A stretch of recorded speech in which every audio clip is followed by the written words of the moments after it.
So just how big is my stash?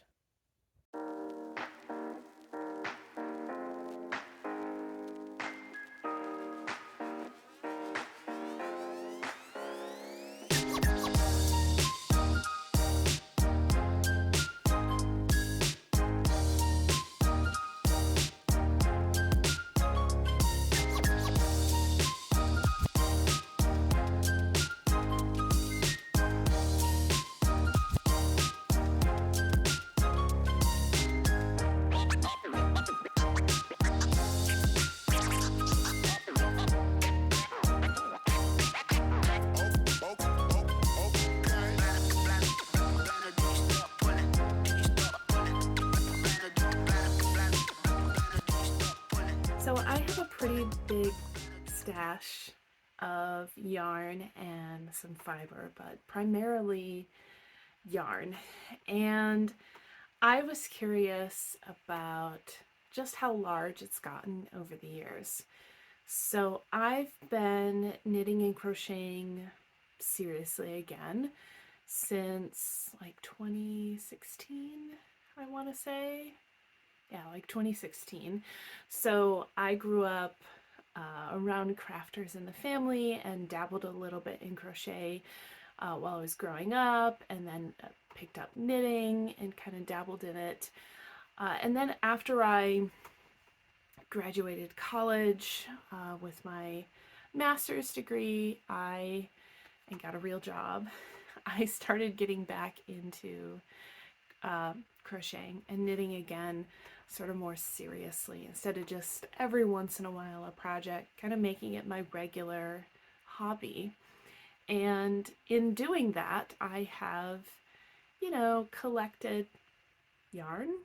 It started out buying yarn with a particular project in mind, and then it became, I want to make sure that I have the yarn already in my stash before picking out a project. So this video is going to be all about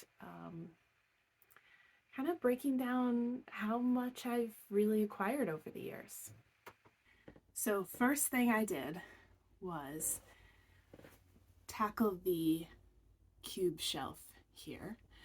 So there are 4 cubes wide and it is 6 cubes tall. So you can see everything in the shot except the very last row. And so on the top I have some, mostly it's just storage for other things, but I've got a basket of finished shawls. I have my gnomes, but you can also see I have some scrap yarn up there in some of the baskets.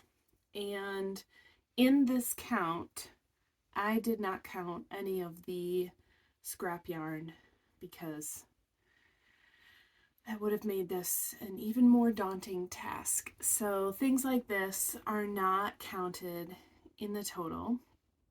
I have this basket of scrap yarn. I have a glass vase full of balls of yarn as well, which is not being included in this total.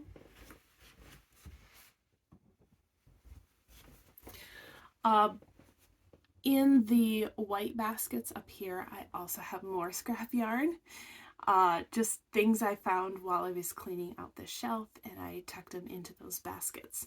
So part of this how much stash do I have journey, I was also able to revisit yarns I haven't seen in a while and kind of organize it a little bit. I had an organizational scheme, and then of course I wanted to change it a little bit and also find yarn I haven't been able to find in a while, because sometimes things get tucked back and behind and underneath. And so while I was tallying up the yardages and the yarns and tracking things, what I did is I emptied out an entire cube, laid everything out, and then tallied each item that was in there. And then it was able to go back on the shelf. And when I was putting things back on the cube shelf, I was also able to reorganize them a little bit. So I did not tally up anything in this first row. So nothing on top and nothing in the first row. The first row, like I said, those two baskets have scrap yarn, and the other two cubes have my hand spun yarn and some of my hand dyed yarn. And those things, most of them don't have tags. And so I didn't want to have to run those things through the yardage counter. It would have just added more work to this task that already seemed to be really huge. So I just said, you know what, I'm not going to count anything in that first row. So everything in the second row down is what has been counted. So I tallied up the cube shelf, but then I also have a shelf over here with yarn and the pegboard. So my pegboard is also mostly full of scrap yarn. So over here I've got lots of yarn that's been left over from projects. I've got leftovers from socks and shawls and sweaters. I have some hand spun yarn up here as well. Some of my hand dyed minis, and I just decided if it's on the pegboard, it's not getting counted in my stash total. So you can already see that there's a lot of yardage that I've already decided I'm not going to count as a part of my stash total, taking an inventory. But when I create objects, projects out of these things, I am going to count that yardage as coming out of my stash. So I will estimate it using a similar yarn that I do have a label for to kind of estimate the weight and the yardage kind of coming out of my stash. But know that these things are not being included in the total. So I also have this little shelf over here, which I've filled with fiber. So this is all fiber that's waiting to be spun, and I have started a separate sheet for fiber, but I'm finding that a bit challenging because I have a lot of raw wool in garbage bags and boxes, and yeah, not all of it is clean, and when you clean the wool, it loses weight. After you comb it and or card it or whatever to process it, you also lose some weight. And so I'm not entirely sure how I want to handle those things just yet. But things on this shelf are like commercially or with a small business prepared. So these are not raw, they're ready to go for spinning. So I have some things that I've purchased at the store. I have things I've purchased from dyers off of Etsy or Facebook or other means at festivals. But yeah, so I have my fiber shelf here. But then on top of it, I started stacking the cakes of yarn. I used to have them on the cube shelf, but I felt like there was a lot of wasted space I couldn't really fill. And this would have taken up more than one cube. So I just started stacking them over here on top of the fiber shelf. And so I have a lot of line braid mandala. I have some cotton yarn from Hobby. And so anything that was in cake form, I put it over here. So I started a spreadsheet on my computer, and I use that to track information about the yarn. And this took me several days, in fact weeks, to complete this task, partially because I do work a full-time job and I wasn't able to just stay home and do this all day long. So I spread out the work over several days, which took a few weeks to complete. Also, I didn't want to get bored or overwhelmed with the task and then start getting lazy with how I was tracking the yarn. I wanted to make sure that, I was treating each ball of yarn as if it was the first one and this was an exciting task. So it helped to split this up over several days and just kind of pace myself. And as much as I wanted to get this task done in January, so it was like start of 2024, here's my stash. Yeah, it's now April, so whatever, I'm just going with it. This tally is going to be from the beginning of 2024. So projects I had not yet finished, I was still counting that yarn as a part of this stash. And I hadn't purchased anything new just yet. Now I have, but I will add that to my spreadsheet later. So I have added some yarn to my stash.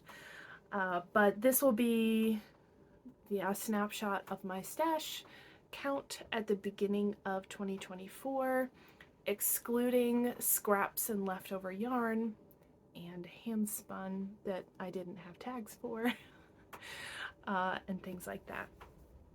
So in my spreadsheet, I wrote down the name of the yarn. So the yarn company it came from, or the name of the dyer, things like that, and any sort of name given to it. Like, for example, Lion Brand Mandala would be a yarn name, or Knit Picks Felici, or something like that. I also wrote down the type of fibers. So I have a column for composition of fibers. So that way I could keep track of how much of my stash is 100% acrylic versus 100% wool or a wool blend. I also wrote down the colorway name. If the skein had a tag, I wrote the name that was on the tag. So even though a color might at glance look like red, if it was called Cherry Bomb, I wrote down Cherry Bomb. So I don't know how completely useful this will be for me coming to my spreadsheet and saying, oh, I really want to make a red sweater, because I didn't write down that Cherry Bomb was red. So I feel like there's still room for improvement in my spreadsheet, but also I don't want to get too bogged down with data tracking with my crafts. So I also wrote down the yarn weight, so whether it was fingering weight yarn, DK weight yarn, worsted weight yarn, that kind of thing. How many yards are in a skein or a ball?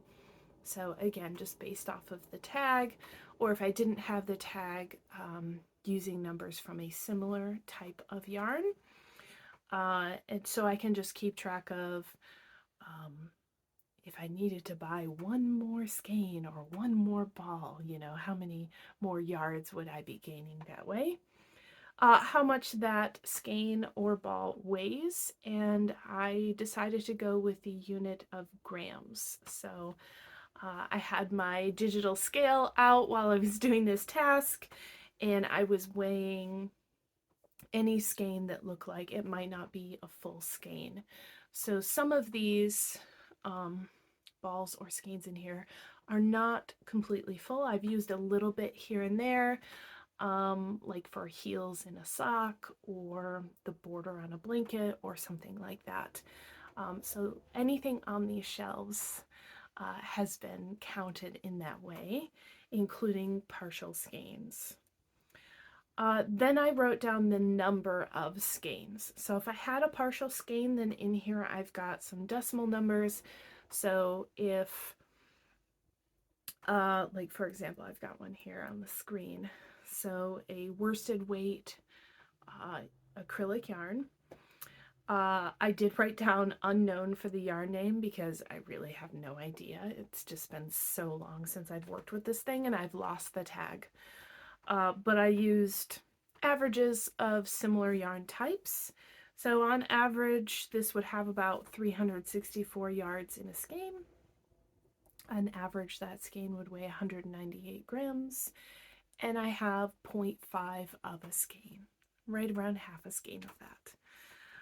And then from there, I did a little bit of math with some formulas in the spreadsheet, and I could write down the total number of yards I have of that yarn.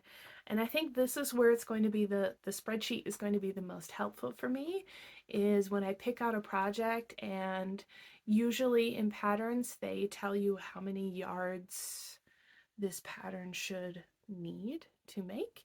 And so I can come here and see if I have all of the yards I need already right here in my stash. So for every yarn, I have the total amount of yards. I also added up the total weight, and I noted where in my stash it is located. So I numbered each cube. Starting at the top left is 1, and then going across the first row is 1, 2, 3, 4, then coming down to the second row, 5, 6, 7, 8, etc., etc. So each cube has a number. So in my spreadsheet, I either wrote cube 1, cube 7, so I know it's on the cube shelf and I know which cube it's in, or I wrote down top of fiber shelf because that's where all this yarn is located. And like I said, I didn't track the pegboard, so that is not logged as a location, although that could be a future thing I do if I maintain and keep up with this spreadsheet.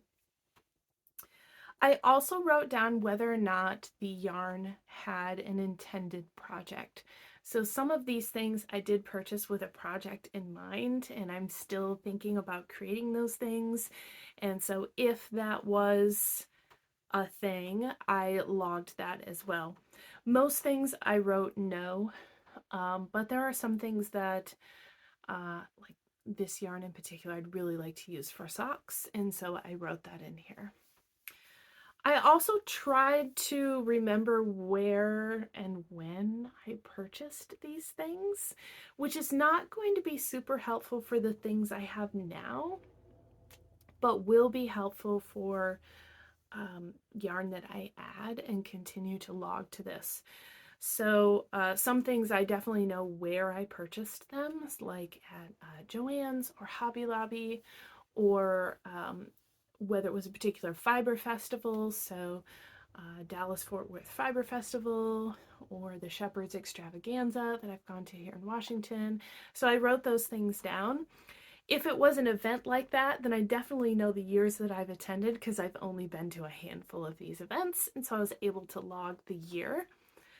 And if there was a price tag on any of the labels, I also wrote down the price per skein. So I was able to kind of log that, although most things don't have price tags on them, so most things in my stash, I don't know how much I paid for them. But like I said, moving forward for the future, I want to make sure to track those things, because I think it's fun to kind of go back and see how much something used to cost, especially with the rate of inflation that's going on right now. So how much is in my stash? The total of the things that I've tracked, knowing that there are things I did not, but of the full skeins, or mostly full skeins, in my cube shelf and on top of my fiber shelf. So I've got 3 numbers to throw at you. Number 1, the total number of skeins. So what I did is I added up the whole column. So if there are partial skeins, they kind of got added together with the fractions. So the total number of skeins, if I round the number, is right around 290. And those could be skeins of different sizes, 50-gram ball, 100-gram skein, a 1-pound Karen skein of yarn. So if we're just looking at number of skeins, I've got right around 290. I think I have enough yarn. The total weight of my stash is 30,814 grams, And if I convert that to pounds, because I'm in the United States and we measure things in pounds, it's, if I round it to the nearest whole number, the number of pounds is roughly 68 pounds. I was actually expecting that number to be larger, but yeah, right around 68 pounds. So my stash, my yarn stash, is lighter than my black Labrador, which now all of a sudden makes it seem smaller. But the total number of yards in my cube shelf and on top of my fiber shelf is 92,795 yards, which if I convert that to miles is approximately, it's just under 53 miles.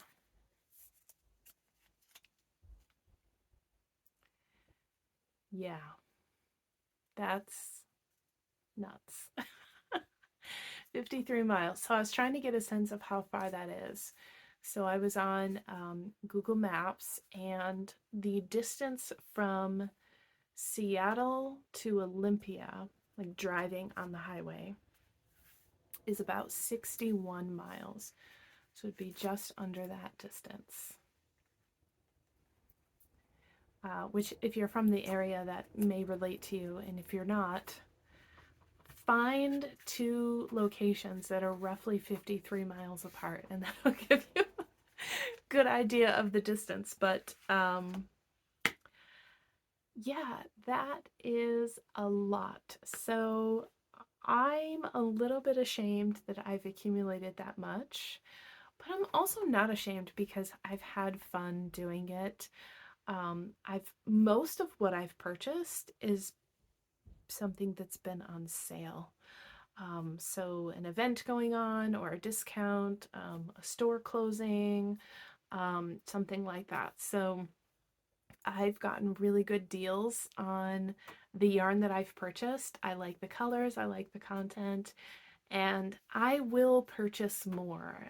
This is not going to hinder me from buying something for a project, but it was nice to kind of take a step back and reflect on how much I already have, and to fall back in love with yarns that I haven't seen in a really long time. I have yarn in here that I've purchased, 5 years ago, and I haven't done anything with it yet. And it was nice to pull those things out, kind of relive some of those memories, and ignite that excitement again for using those things. So it's been fun to get in touch with my stash. I now have this huge spreadsheet full of information that I can use as a tool should I decide to. So I'm going to add my new purchases to this, but I have also since finished some knitting projects since then, so I will also be decreasing those values in there as well. I think what I'm going to do is save this file as is, as 2024 when it started, here's what it was, and I'll save it as a copy, as a new file, and kind of track how things are going throughout 2024, so that I still have the still version of the start of the year, and then a new file tracking how things have changed. So anyway, if you're doing any kind of stash inventory, I'd love to hear in the comments below how that's going. And if you get to a total number of yards or weight or whatever, I would love to hear about it in the comments. Share those numbers out. How big is your stash? Until next time, I hope that you stay safe, stay healthy, and you enjoy your crafts, whatever they may be. Bye.